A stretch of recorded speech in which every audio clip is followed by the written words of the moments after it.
Hop, tak akalar, bugun GoHostNet'dagi hostingda Python kodni yurg'izishni o'rganamiz, ko'rib chiqamiz.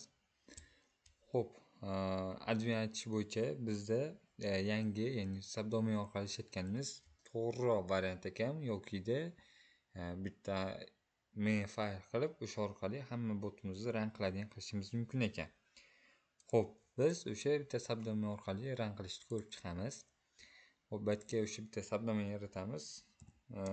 nimadir nuqta big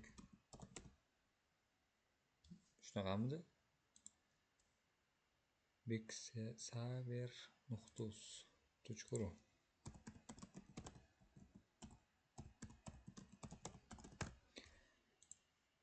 Hop, bu ketdi. Buni PHP qilasizlar. Tak create qilasizlar.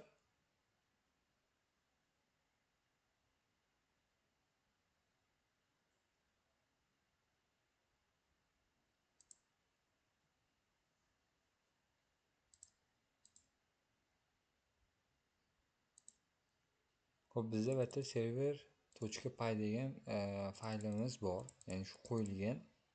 Balki xohlasanglar qanaqa papkada bo'lsa o'shani berishinglar mumkin. Biz mana shu faylga endi botimizda kodlarini yozamiz. Hop, bizda tayyor bot kodi bor. iogramda qilingan. O'shani ko'chirib olaman. Hop, ko'chirdik. Endi biz bunga kutubxona o'rnatishimiz kerak.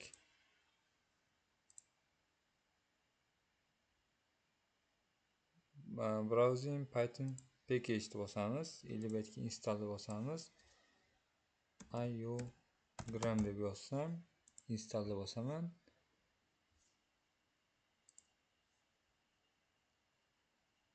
Shu bilan bo'ldi, ishlaydi. Hop, endi orqaga qaytaman. Nimadir faylga kiraman. Bu yerda bizda anaqamiz turibdi. Faylimiz hozir server.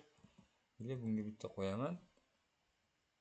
Biz bu yerda misol uchun buni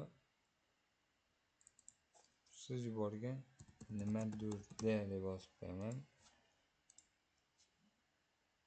Hop, endi muammo chiqmasligi uchun mononimni o'chirib tashlayman.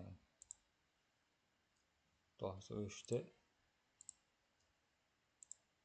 Keyin nimadir muammo bo'ldi. Keyin bu yerdan kirib ko'ramiz. Python server.py.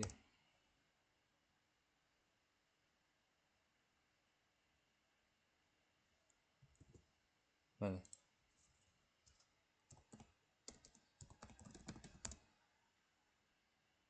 Burası ishlayapti. Ya'ni xuddi shunaqa ishlatasizlar.